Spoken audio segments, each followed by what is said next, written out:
¿Por qué el conflicto de Medio Oriente no se soluciona? Es una pregunta que la humanidad se formula desde hace generaciones.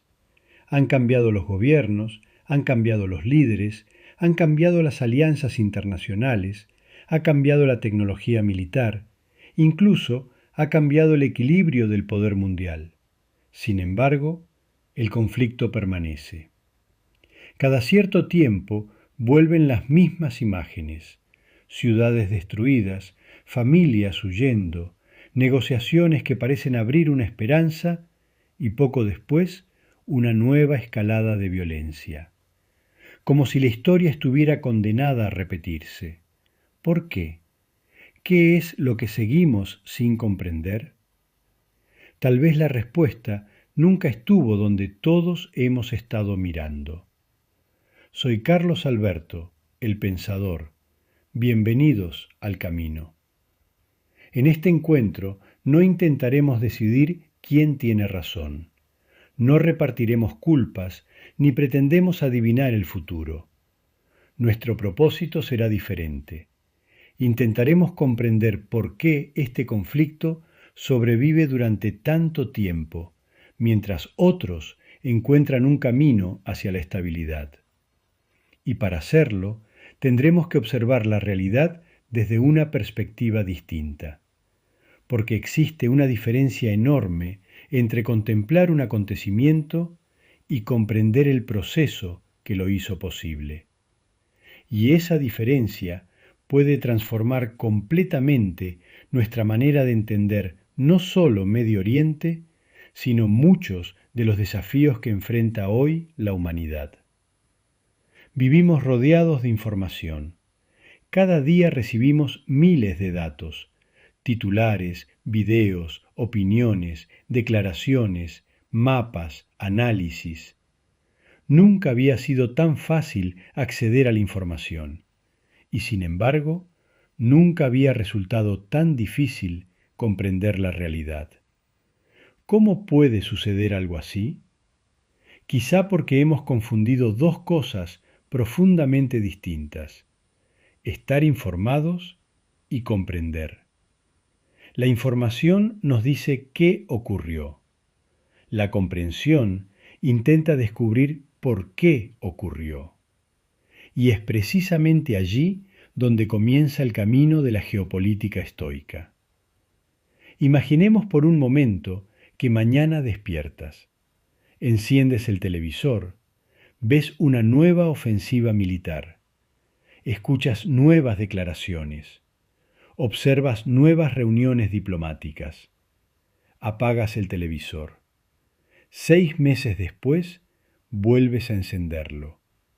Los nombres han cambiado, las imágenes son diferentes, pero la sensación es exactamente la misma. Todo parece volver a empezar. ¿Cuántas veces hemos presenciado esa escena? Quizá demasiadas. Y entonces surge una pregunta inevitable. ¿Estamos observando realmente el conflicto o solamente sus consecuencias? Pensemos ahora en un médico. Un paciente llega con fiebre. El médico consigue bajar la temperatura. Durante unos días todo parece mejorar, pero poco después la fiebre regresa. ¿Por qué? Porque la fiebre nunca fue la enfermedad, era solamente el síntoma. La verdadera causa permanecía oculta. Ahora traslademos esa idea al escenario internacional. ¿Y si las guerras también fueran síntomas? ¿Y si durante décadas hubiéramos intentado reducir la fiebre sin comprender todavía qué proceso continúa alimentándola? Esa es una pregunta que merece ser formulada, porque cambia completamente la forma de observar la historia. Ya no preguntamos únicamente ¿quién disparó primero? Comenzamos a preguntarnos algo mucho más profundo. ¿Qué proceso hizo posible que llegáramos hasta aquí? Hay una imagen que siempre me ayuda a comprender esta diferencia, la de un iceberg. Todos observamos la parte que emerge sobre el agua.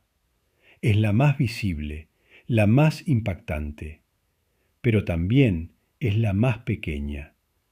La mayor parte permanece oculta bajo la superficie. Con los conflictos internacionales puede ocurrir exactamente lo mismo. Las guerras son visibles. Los procesos que las hacen posibles casi nunca lo son. Y quizá allí resida uno de los mayores desafíos de nuestro tiempo. Nos hemos acostumbrado a mirar aquello que puede fotografiarse, pero la historia casi nunca se mueve al ritmo de las cámaras. Aquí aparece la primera idea fundamental de la geopolítica estoica. Los acontecimientos ocupan los titulares. Los procesos escriben la historia. Y comprender esa diferencia puede cambiar para siempre nuestra manera de mirar el mundo. Si las guerras son el síntoma, entonces la pregunta cambia por completo. Ya no basta con preguntarnos quién tiene razón. La verdadera pregunta es otra. ¿Qué proceso hizo posible que llegáramos hasta aquí? Porque los procesos tienen una característica muy particular. No aparecen de un día para otro. Se desarrollan lentamente, casi siempre en silencio. Y cuando finalmente se hacen visibles, llevan mucho tiempo transformando la realidad. Quizá por eso la historia suele sorprendernos. No porque cambie de repente, sino porque comenzamos a observarla demasiado tarde. Imaginemos una partida de ajedrez. Cuando termina, cualquiera puede señalar el último movimiento. Incluso puede afirmar, aquí perdió la partida. Pero los grandes jugadores saben que una derrota rara vez nace en la última jugada. Comienza mucho antes, con una pieza mal ubicada, con un espacio que quedó sin proteger, con una decisión que parecía insignificante. Durante varios movimientos no ocurre nada. Todo parece estar bajo control, hasta que llega un instante en que el tablero entero cambia. Con la historia sucede exactamente lo mismo.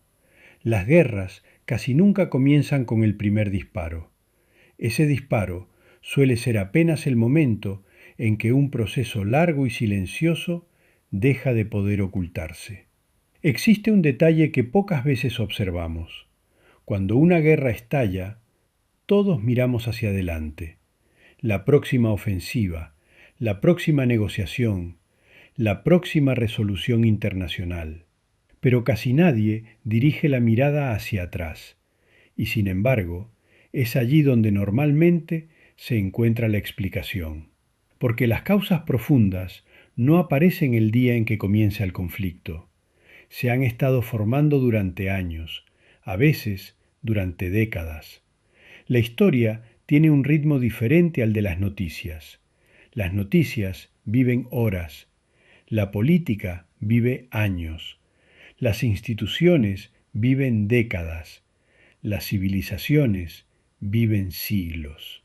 Cuando intentamos comprender un proceso histórico utilizando únicamente las noticias de los últimos días, es como intentar comprender una novela leyendo solamente su última página. Los hechos son importantes, pero por sí solos nunca cuentan toda la historia. Pensemos ahora en una casa. Un día aparece una pequeña grieta en una pared. La pintamos, desaparece. Meses después, la grieta vuelve. La volvemos a pintar y vuelve otra vez, hasta que alguien descubre que el verdadero problema nunca estuvo en la pared, estaba en los cimientos. Mientras los cimientos continúen desplazándose, ninguna pintura resolverá el problema. Quizá muchos conflictos internacionales se parezcan mucho más a esa casa de lo que imaginamos. Durante años discutimos cómo reparar la grieta, pero dedicamos muy poco tiempo a comprender qué está ocurriendo bajo sus cimientos. Esa es la diferencia entre observar acontecimientos y estudiar procesos. Los acontecimientos responden a una pregunta: ¿qué ocurrió? Los procesos intentan responder otra mucho más difícil: ¿por qué terminó ocurriendo? Y esa diferencia cambia completamente nuestra forma de comprender la historia.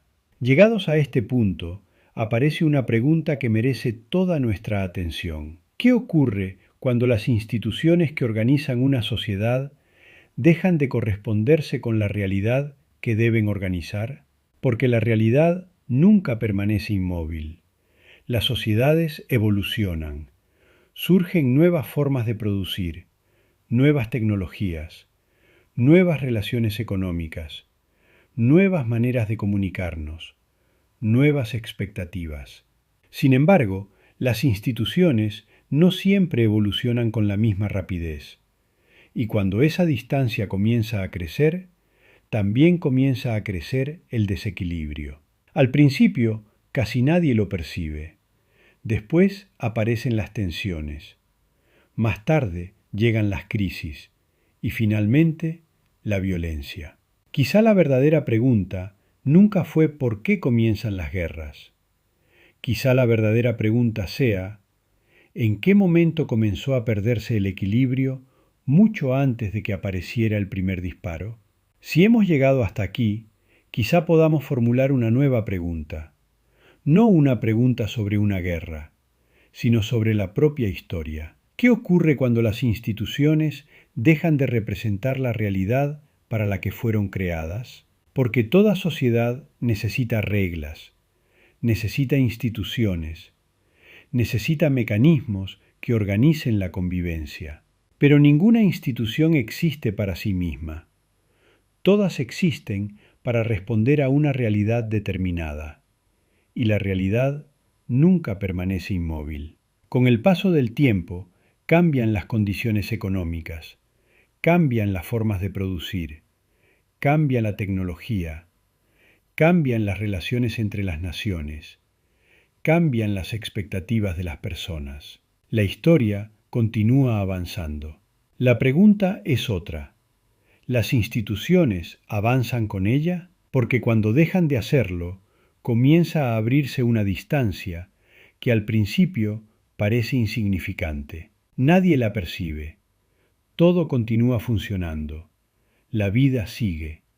Las reglas permanecen.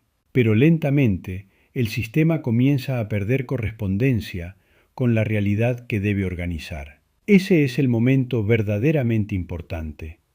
No el día en que aparece la crisis, sino el instante en que comienza a perderse el equilibrio. Y quizá allí encontremos una de las lecciones más profundas de la historia. Las grandes transformaciones casi nunca fracasan por falta de recursos, ni por falta de inteligencia. Fracasan cuando dejan de comprender la realidad sobre la que intentan actuar. Durante muchos años observé conflictos de distintas regiones del mundo. Leía historiadores, economistas, pensadores, diplomáticos. Cada uno aportaba una parte de la respuesta, pero siempre sentía que faltaba algo. Faltaba un método que permitiera comprender el proceso antes de que sus consecuencias se hicieran visibles. No un método para adivinar el futuro, sino para interpretar mejor el presente. Fue precisamente buscando esa respuesta que comenzó a tomar forma la geopolítica estoica. No nació como una teoría, nació como una forma de observar, como un intento de comprender por qué algunos sistemas consiguen preservar su estabilidad durante largos períodos, mientras otros, casi sin advertirlo, comienzan lentamente a perderla. Y esa búsqueda me condujo a una idea que terminó convirtiéndose en uno de los pilares de este método: el principio del realineamiento virtuoso. Pero antes de intentar comprenderlo, conviene aclarar algo muy importante. El realineamiento no es una reacción emocional, No es una adaptación espontánea, no es un cambio improvisado, es un acto deliberado, la decisión consciente de volver a alinear un sistema con la realidad de su tiempo, cuando esa correspondencia se ha perdido. Porque cambiar no siempre significa mejorar. Reformar no siempre significa corregir. Y transformar no siempre significa avanzar. Sin embargo, todavía falta la parte más importante, porque un sistema puede realinearse por muchas razones. Puede hacerlo para conservar privilegios, puede hacerlo para concentrar poder, puede hacerlo respondiendo únicamente a intereses particulares. Eso también sería un realineamiento, pero no sería un realineamiento virtuoso, porque la virtud es el bien esencial de toda actividad humana. No adorna el realineamiento, lo orienta, le da sentido, le da legitimidad. Es la virtud la que permite distinguir entre aquello que debe preservarse y aquello que necesita ser corregido, entre el interés inmediato y el bien común, entre la conveniencia del momento y los principios que hacen posible una convivencia libre, justa y estable. Quizá por eso la paz nunca comienza cuando callan las armas. Comienza mucho antes. Empieza cuando una sociedad tiene la lucidez de reconocer que ha llegado el momento de realinear sus instituciones con la realidad de su tiempo, y la sabiduría para hacerlo guiada por la virtud. Este es apenas el comienzo de un camino. En nuestros próximos encuentros profundizaremos en el principio del realineamiento virtuoso, en sus fundamentos y en las múltiples propuestas que pueden surgir de su aplicación para fortalecer las instituciones antes de que los conflictos se vuelvan inevitables. Porque la geopolítica estoica no pretende decirnos qué debemos pensar, pretende ofrecernos un método para observar con mayor claridad, un método que nos recuerde que los acontecimientos pasan, pero los procesos permanecen, y que comprender esos procesos no solo nos ayuda a interpretar el pasado, también nos permite actuar con mayor prudencia en el presente y construir con mayor responsabilidad el futuro. La historia no pertenece únicamente a quienes reaccionan ante las crisis, pertenece, sobre todo, a quienes saben reconocer a tiempo los procesos que las hacen posibles. Ese es el camino que comenzaremos a recorrer juntos. Soy Carlos Alberto, el pensador. Hoy comenzamos a desarrollar los conceptos fundamentales que nos permitirán comprender el devenir pendular de la historia y observar los grandes conflictos internacionales desde una perspectiva diferente. En nuestro próximo encuentro incorporaremos nuevos elementos de análisis que nos ayudarán a desenmarañar esta compleja realidad que hoy vive el mundo, y profundizaremos en el conflicto de Medio Oriente aplicando paso a paso el método de la geopolítica estoica. Porque comprender los procesos es el primer paso para interpretar con mayor claridad los acontecimientos. Si este documental despertó nuevas preguntas, te invito a suscribirte al canal y activar las notificaciones para acompañarnos en este recorrido. Y ahora quisiera conocer tu opinión. ¿Cuál crees que es el principal obstáculo para alcanzar una paz duradera en Medio Oriente? Déjame tu comentario. Me interesa conocer tu punto de vista, porque el intercambio de ideas también forma parte de este camino. Y si consideras que este trabajo puede aportar una mirada diferente, compártelo. De esa manera, ayudarás a que más personas descubran este método de análisis. Pensar bien es vivir mejor. Hasta nuestro próximo encuentro.